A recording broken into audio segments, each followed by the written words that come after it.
naik tahun 2014 jadi 38%. Sekarang sudah ada perbaikan-perbaikan, tapi masih ada masalah serius. 24%. Presiden terpilih yang baru ingin kita kurangi, kalau bisa sampai 0% stunting di Indonesia. Maka perlu peningkatan produksi pangan yang tadi kita sudah lihat tadi Pak Amran. Ya. Saya bisa bersaksi bahwa Pak Amran, Pak Menteri ini adalah paling disayangi Pak Prabowo Subianto saat ini. Paling disayangi. Dan akan lebih banyak disayangi nanti kalau kita jadi pengekspor pangan Pak Amran, saya bisa katakan.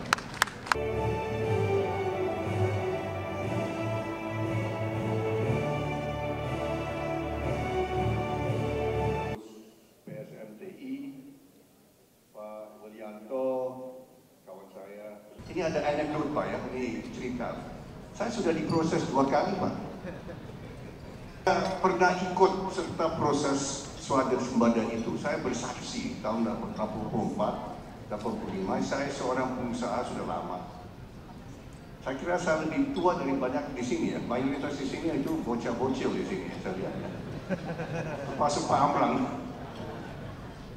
Saya bersaksi Pak Menteri, tahun 85 Indonesia eksportir beras. Antara lain ke negara-negara seperti Vietnam. Tahun 85, Indonesia membantu negara Vietnam dengan ratusan ribu ton beras. Tahun 85, itu 83, 84, 23, 84. 85, 86, Vietnam mau kembalikan pinjaman beras itu. Indonesia kelebihan beras, Pak Amran. Bulog itu gudang-gudang penuh dengan beras. Sewaktu itu saya punya gagasan. Kalau Indonesia tidak perlu beras, Indonesia jual ke negara lain. Saya waktu pelakunya Pak. Saya jual beras Bulog ke negara tetangga namanya Filipina. Dan kita dibayar, dengan uang itu saya bayar ke Bulog Pak. Waktu itu. So waktu itu perdagangan internasional kita lakukan karena Indonesia eksportir beras Pak. So nanti kalau nanti Indonesia kelebihan beras Pak, saya menawarkan jasa saya Pak untuk Bapak. Kita ekspor ke negara-negara lain Pak. Banyak negara yang perlu beras dan beras kita Pak. Saya bisa ulangi pengalaman saya tahun 85-86 Pak. Saya berbangga waktu itu. Pengusaha Indonesia ikut perdagangan internasional. Kita jual beras Indonesia dari Vietnam, kita jual ke Filipina, uang kita kembalikan, saya bayar kembali ke Pak Busnanil Arifin waktu itu Pak. Itu pengalaman Pak. Dan waktu terbatas yang diberikan Pak Wijanto, saya mau sampaikan kepada para hadirin bahwa saya seperti Pak Amran, kami sangat optimis akan masa depan bangsa kita. Tadi Pak Amran sampaikan bonus demografi. Nah, di sini masalah yang kita hadapi karena banyak rakyat kita kurang makan dan kurang gizi saat ini. Dan ini membahayakan masa depan kita. Ini menjadi landasan program dari Pak Prabowo yang namanya makanan bergizi gratis. Ini bukan makan siang saja. Ini adalah makan pagi, saraman pagi, dan makan siang. Dan hal ini sudah saya bicarakan sama kakak saya. Dia sampaikan gagasan ini tahun 2006, 18 tahun lalu. Ini gagasan beliau 18 tahun lalu. Belum ada Gerindra, Pak Menteri, belum ada Gerindra waktu itu. Pak Prabowo masih Dewan Pertimbangan Golkar, masalah. Tapi dia prihatin karena waktu itu ada data menunjukkan bahwa 30% anak-anak Indonesia di bawah umur 5 tahun menderita kondisi namanya stunting. Saya waktu itu tidak tahu itu stunting apa. Yang mengajarkan saya, menjadi guru saya mengenai masalah gizi dan stunting itu kakak saya, Prabowo Subianto, tahun 2006. Dan waktu itu dia punya ide, kita harus memberikan makanan yang bermutu kepada anak-anak kita untuk menghindari malapetaka bangsa, yaitu anak-anak masuk ke angkatan kerja dengan IQ rendah, IQ 70-72. Anak-anak yang mengalami stunting, kalau sudah jadi dewasa, mereka punya IQ 70-72, ibu-ibu, bapak-bapak. Itu yang dijadi masalah bangsa. 1 juta orang, tapi mutunya ya kasihan. Mereka di nasib mereka, kalau kita tidak bantu, kita nolong, itu jadi begitu. Manusia dengan IQ rendah. Nah, ini yang Prabowo ingin memperbaiki. Jangan sampai ini terlanjur. Saat ini menurut Kementerian Kesehatan, kalau tidak salah ya Pak Menteri, 24% anak-anak Indonesia stunting. Sempat naik tahun 2014 jadi 38%. Sekarang sudah ada perbaikan, tapi masih ada masalah serius. 24%. Presiden terpilih yang baru ingin kita kurangi, kalau bisa sampai 0% stunting di Indonesia. Maka perlu peningkatan produksi pangan yang tadi kita sudah lihat tadi Pak Amran. Ya. Saya bisa bersaksi bahwa Pak Amran, Pak Menteri ini adalah paling disayangi Pak Prabowo Subianto saat ini. Paling disayangi.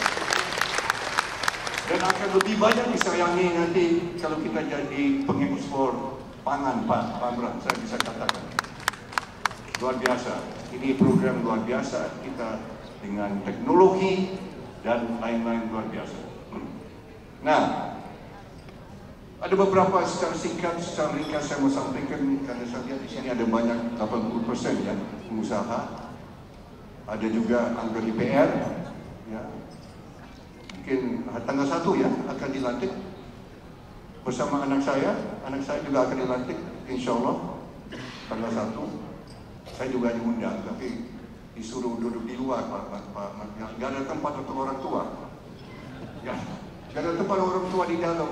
Pelantikan itu khusus untuk anggota DPR. Nah, ada beberapa program yang ingin dilaksanakan Pak Prabowo. Selain dari makanan gratis, saatnya ini di pangan itu nanti dilaksanakan Pak Menteri, Pak Amran. Ada suatu kementerian baru akan didirikan kembali, yaitu Kementerian Perumahan. Tadi saya lihat, saya ketemu dengan mantan Ketua Umum REI, kalau tidak salah ya. Salah satu program yang Pak Prabowo ingin jalankan, karena ini program sangat serius. Menurut pemerintah, saat ini ada hampir 11 juta keluarga menunggu rumah layak huni. Hampir 11, kalau tidak salah 10,7 juta itu menunggu antrian Pak Menteri. Yang dilaksanakan sejak 10 tahun hanya 200.000 unit Pak Menteri. Ada setiap tahun 800.000 itu tumpuk terus sampai sekarang hampir 11 juta keluarga menunggu rumah layak huni. Di samping 10 juta itu, 11 juta itu, ada 27 juta rumah yang dianggap tidak layak huni. 27 juta. Berarti saat ini ada 37 juta keluarga yang menunggu atau memang pakai rumah tidak layak huni. Nah, kalau tidak layak huni berarti tidak sehat, karena tidak ada akses air bersih, tidak ada akses listrik yang cukup, banyak yang pakai lantai-lantai berupa tanah, itu banyak cacing-cacing. Ini bisa berakibat kepada anak-anak dengan stunting, karena stunting bukan hanya masalah gizi, tapi masalah lingkungan juga. Kalau anak-anak kecil kita minum air kotor dengan bakteri, dengan virus dan sebagainya, bisa mengakibatkan diare dan sebagainya. Maka Pak Prabowo sudah putuskan program besar. Program besar ini 2 juta unit rumah di pedesaan setiap tahun dan 1 juta unit apartemen di perkotaan setiap tahun. Dan orang banyak yang skeptis, ragu-ragu, apa kita mampu dan sebagainya dan sebagainya. Saya bisa katakan dalam hal ini kita mampu, dana akan ada, kita akan bangun. Saya berapa kali sudah ke luar negeri, saya sudah 2 kali ke Beijing. Kemarin saya pulang dari Qatar, ketemu dengan investor, ketemu dengan yang ingin berikan finance. Dari China sudah siap, dari Timur sudah siap, banyak sudah mau bangun rumah-rumah untuk rakyat miskin kita. Karena ini bukan hanya amal saja tapi menguntungkan, tapi ini adalah untuk rakyat miskin kita. Terus ditanya bagaimana pengadaan lahan. Saya kira Pak Menteri sudah tahu lahan itu sangat-sangat susah untuk akuisisi. So, yang pertama saya bisa katakan kita mulai di Jakarta. Di Jakarta ternyata ada perusahaan daerah namanya Pasar Jaya. Pasar Jaya memiliki 153 pasar. Ini sebetulnya sudah ide lama, tapi ternyata kepala daerah yang lama banyak omong-omong Pak Aman. Banyak no action talk only. Yang lama Pak, yang lama ya. Bapak ngerti kan yang saya maksudnya. Maka kita harus action. Yang saya Pak Prabowo action, jangan ngomong-ngomong aja, action. Nah, yang akan kita laksanakan 153 pasar itu nanti kita akan jadikan kompleks perumahan. Rumah untuk rakyat miskin, Pak Menteri.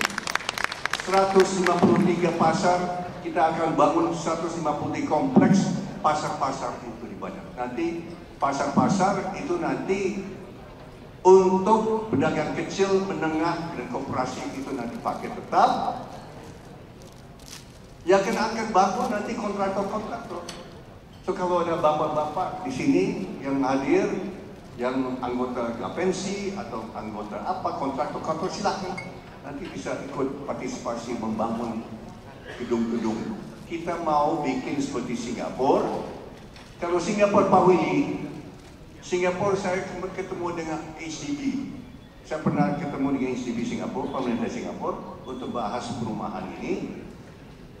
Mereka baru selesaikan 1 juta unit apartemen baru tahun ini. Kita mau bangun 1 juta unit apartemen setiap tahun Pak Willy. Itu bedanya. Singapura 1 juta unit apartemen dalam 40 tahun pembangunan. Kita mau bikin 1 juta apartemen setiap tahun. Itu bedanya. Indonesia negara besar, bapak-bapak, ibu-ibu. Indonesia pasar besar. Pasar untuk bapak-bapak, ibu-ibu pengusaha. Ini saya amat yakin. Dan begini, kalau bapak-bapak, ibu-ibu lihat target Pak Prabowo itu 8% per tahun, saya bisa katakan itu target 8% minimal. Itu floor, kita ingin di atas itu.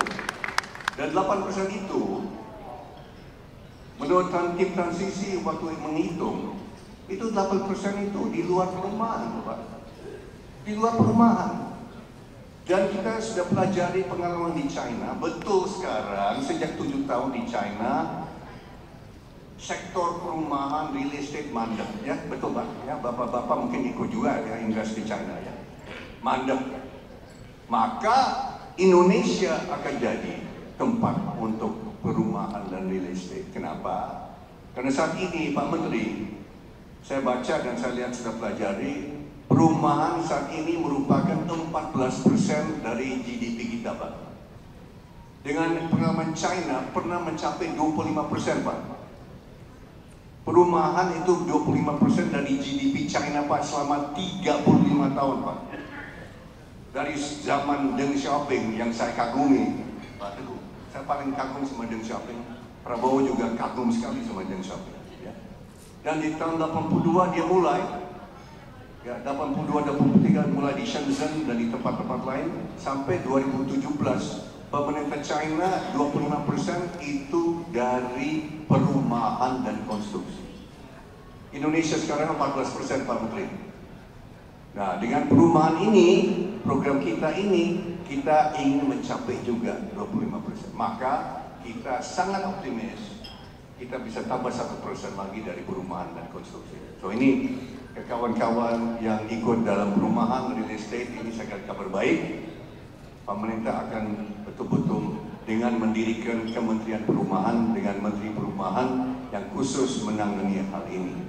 So ini suatu hal dan saya bikin saya optimis. Ada juga program-program lain, misalnya penyebarluasan internet. Ini kita ingin internet sampai ke rumah-rumah orang miskin juga, bukan hanya orang kelas menengah ke atas. Ada program-program yang nanti, dan ini menurut McKinsey, konsultan internasional, McKinsey sudah menyatakan bahwa setiap 10% rumah tangga yang dapat akses ke internet murah, ini bisa menambah 0,7 sampai 1,3% GDP, Pak Menteri. So ini kalau kita tambah ini di atas perumahan dan 8%, saya kira kita sudah mendekati 10% growth setiap tahun, Pak. Dan saya yakin bisa 10-15 tahun kita bisa 10% ke atas itu. So, saya sangat optimis. Maaf, saya ditunggu cucu saya, Pak Beli, saya nggak bisa lama.